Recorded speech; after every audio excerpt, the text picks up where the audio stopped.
Okay, thank you very much. Back to Sambotimes.com here on Late Night Show. And with us still our very own, the spokesperson, the National Grid Corporation of the Philippines. Ma'am, let's go to the real thing. That this is really close also to the heart of the people, no? Especially their safety, to as to where these towers, the lines pass through, Right. no, within the community. In fact, we visited earlier the last bastion. I mean, the tip of the from Luzon, no, to Right. Mindanao. Right. I think at Pitogo substation, one of the major substations that we visited. We need really the protection Yes. of these facilities, Correct. while we also protect the people. Yes, Around correct. community. Correct. So, kumusta na? Ano na yung kampanya natin? One of the more unfortunate facts of our business is that people don't really understand the hazards of our transmission lines. I have to remind everyone that our lines carry hundreds of thousands of volts. The minimum here is 69,000 kilovolts. The biggest is 138 kilovolts. High voltage yan. Can you imagine what goes to our outlets is only 220. Can you imagine 69,000 volts? Na breakdown na yan, no? Correct. So, high voltage talaga siya. There are a lot of hazards attendant to having these lines. One of the things I want to remind, our safety reminders to our host communities, the people who live in and around, is that they should, as much as possible, refrain from staying beside our lines. Don't fly kites in areas where there are transmission lines, because when you fly a kite and it gets caught in the transmission lines, it will cause a short circuit of the lines. And apart from the fact that the child or person flying the kite may be electrocuted, there is also a danger in causing a short circuit, and the line might be de-energized and causing a power interruption. Another thing we should not do is build structures. Any kind of structure, whether commercial, industrial, or residential, should not be built under a transmission line. Common sense, 69,000 volts at the very least, and you build a home, the hazards are, I don't think I need to explain the danger of having. That's why we really secure the area. Yes, in fact, what we do, what Transco did is to secure a right-of-way. There is free zone. I mean, Yes, there should be a 10-meter on either side that should not be occupied at all. You should not build roads. If there are roads, the clearances have to be bigger. You should not be passing large equipment that will breach the height limit. So these are the things that we must be aware of. Kasi high voltage, it has a tendency to what they call arc.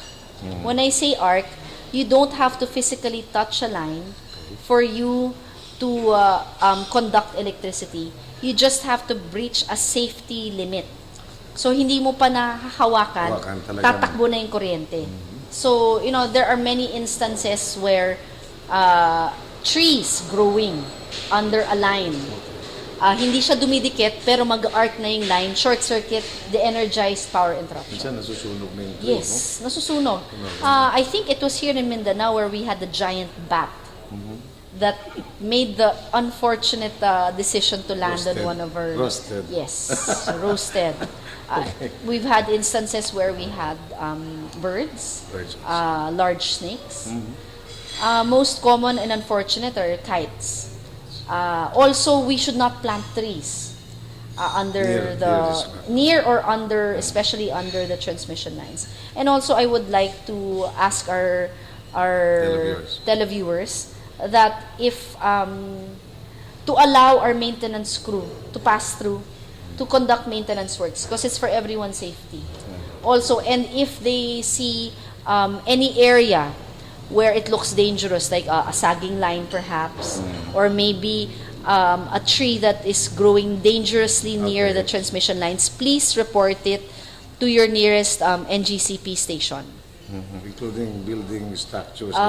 Yes, I've heard about that. Squatting, you know. That's not very good. It's not very Yeah. safe. But did you have this brochure, ma'am? I think this Yes. is nice, no, to show our We viewers. do have our ongoing safety campaign, and as you can see, safety is one of the key collateral services that we do here.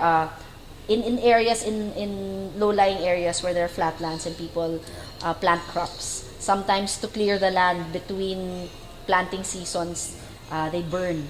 They should Yeah. not do this under the It's lines. very dangerous. Yes, it will cause havoc on the line because, if you burn it, then there's no more highway towards wherever that line was going. Absolutely. Again, here, kite flying should not be And that's done. dangerous.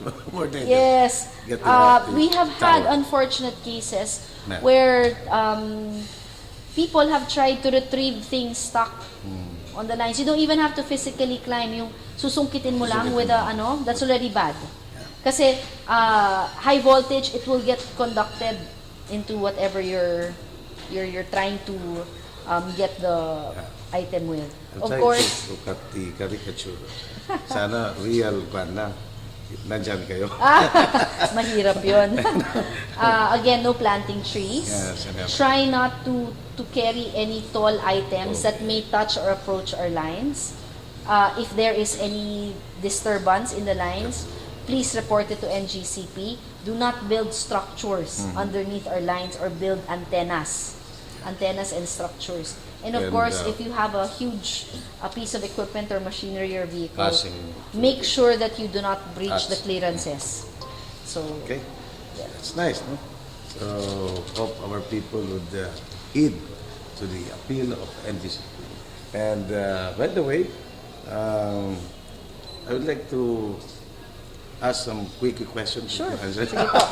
With our beauteous spokesperson of the National Grid Corporation of the Philippines in charge of power transmission. go ahead. I'll try my best answer. I heard a lot about you also. Maybe, but I know a few. No? Is this your first time to come to Zamboanga? Yes. Again, like I said, my regret is that I cannot stay long enough to see exigencies of the work. I'm trying to visit all areas of Mindanao so that we can explain. So I only have one day here. How is this working with this NGCP? How do you feel working? You know, I always like a always challenge. in the forefront also. Yeah, I love a challenge. And so the learning curve is very steep because energy is very broad and very deep, and I can only lay claim to a working knowledge on transmission. But as a lawyer, As a lawyer, how do you find to be a spokesman? actually, I know this is not, I was surprised that the transition was easy. Irreconcilable. Okay lang naman. It not was easy. inconsistent. It's so easy. It's very easy because as lawyers, you are trained to communicate the position of your client, which is exactly what I'm doing here. I'm trying to communicate to the people, to the media, to the public, what NGCP is all about, what we're trying to do, and what we can do for you, and how we can help each other. And well, I saw that you could somehow translate and break down the ideas down to an understandable level, to simplify the jargons of technical terms. I think it's Transmission. because I have a very that's the way I try to understand, because I'm not an engineer. I'm a lawyer by profession, so I know very little about the intricacies and technicalities of electricity. So it's how I understand, and I try to put it in layman's terms.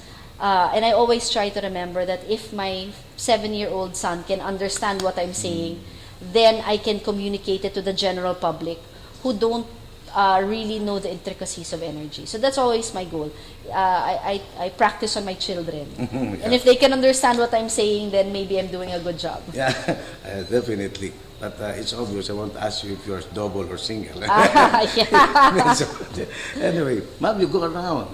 Yes. How do you keep this to be in good shape always and always with energy, talking to people, meeting? I like talking to people.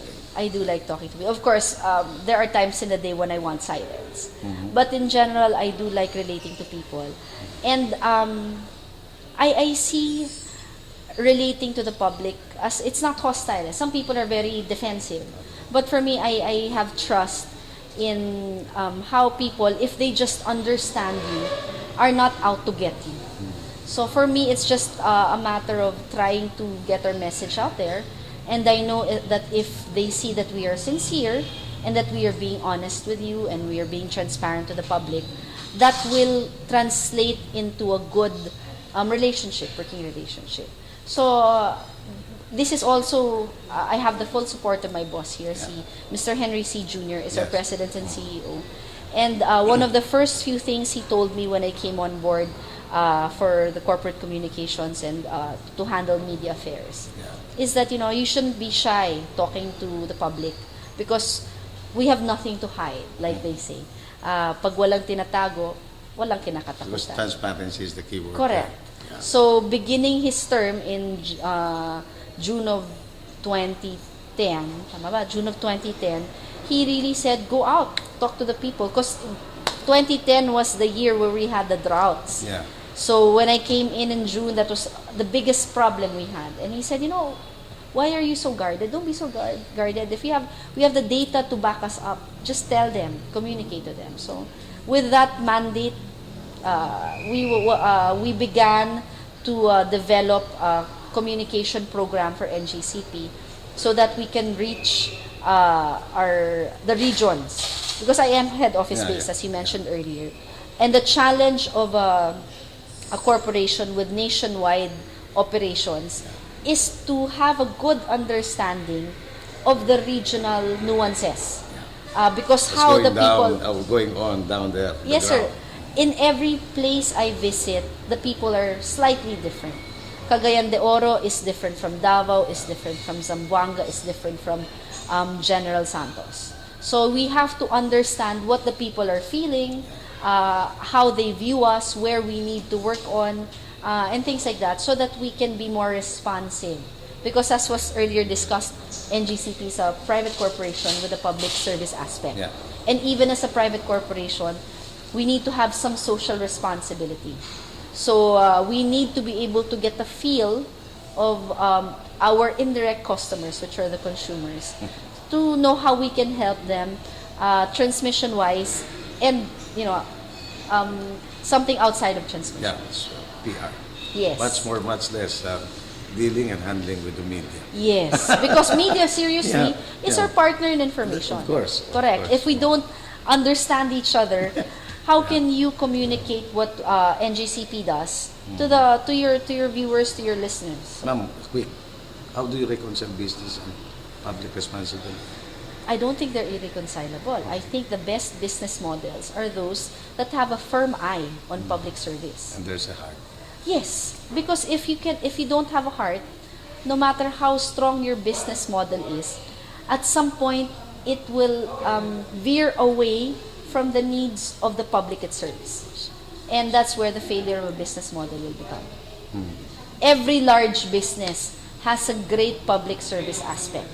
My boss, again, sorry bubuhat man ko ako ng konti. Of course. I am not involved in the mall operations or in his real estate operations.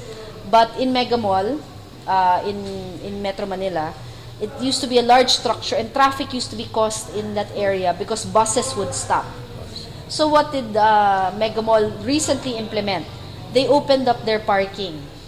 Binuksan nila. Ginawa nilang bus terminal. Okay. So that the buses don't need to stop along EDSA. Right. Papasok yun sa ilalim. And then they built the parking structure on top of that bus I think terminal. I saw that in Laguna. Yes, there Laguna, are. there's a... May ganon rin. Oo. But in main thoroughfare EDSA, they have implemented that. And Also for me, I was EDSA. like, wow, this is brilliant. Yeah. Because It's idea. actually, Innovation. it's this is where business and public service meet. Yes. Because you lessen the burden of the traffic, but you invite people to come into your mall. Right. Kasi nandun na katabi na Diba, maghihintay ka lang, ay daan muna ako dyan, bibili ako. Policy of attraction.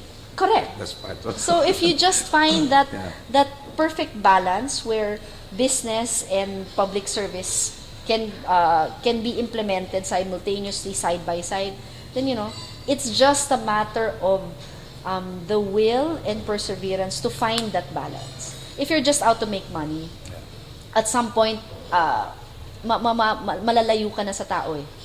So fortunately, my boss has that eye and that heart. And that's a very concrete example that you Yes, said just a yes. while ago. Anyway, ma'am, what is your interest? I mean, do you have time? You're a busy lady, I have to I thought admit. you're also joining beauty pageant.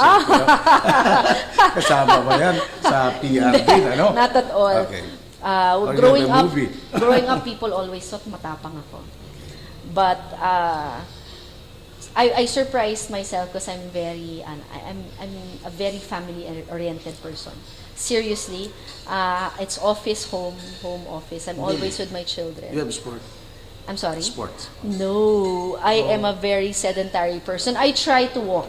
I try to walk because as we age, I know you metabolism have another really. talent. Paintings, maybe singing or what? Playing I like karaoke. Instrument. Oh, karaoke. That's good. But don't sing my way. No, very deadly. No, Okay, thank you. Okay, ma'am. To whom or where do you get your inspiration? My children. I adore my children. I have two boys, 15 and 7. And they literally make the world go round. I try to bring them along. Sometimes I take them to work. Fortunately for me, again, my bosses are very friendly and it's a family-friendly atmosphere. So sometimes I bring them to work. Sometimes I even bring them when I travel around. Extend my regards to the happy guy. To the lucky guy. For us back. I will, sir. So, any personalities that you also drive inspiration? Oh, I realized, one of my favorite personalities really is, of course, Manny Pacquiao. Oh, really? Bonding moment namin ng dad ko yan. We always watch his fights. We watch in a theater because it's always fun to watch with other people. People you don't know sitting beside you but you're chatting. Oh, yung galing, you talk to them. maski hindi mo kilala, there's always that fiesta atmosphere. So it's, I admire Manny Pacquiao. I am more drawn to people who, yung mga businessmen. Okay. Doon ako nasa starstruck. So, kwan ka talaga. Kasi, Yung inclination mo doon. no, I'm not a business person, no? I'm not a professional. I'm an employee, no? But I find them fascinating because they're ordinary people at the end of the day. They're very simple. They're not superstars the way we imagine them to be. They're fabulously wealthy, but they are real people with real interests. Like my boss, I adore him. Favorite niya na pagkain, simple, Max Fried Chicken. Pag yun ang lunch sa opisina, he'll have 3, 4 pieces. And it's always enjoyable to watch someone so big. I mean, Henry C. Jr., big name in business, but Yes. Max, very masang tao And yung... he shares it with Yes, the employees. he's very simple that way. Very easy, very casual, not at all Approachable. very approachable. Yung ideas niya for our corporate social responsibility projects, these are all his. Kasi he's brimming with ideas, always thinking of how best to communicate the social responsibility of the company.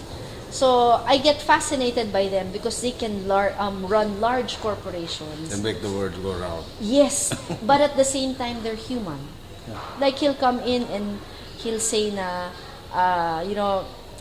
minor things like, how he needs to start walking again. You know, very real person interest and comments. So, tao talaga. So, I'm very fascinated by that. Okay, ma'am. Your favorite color, of course. Red.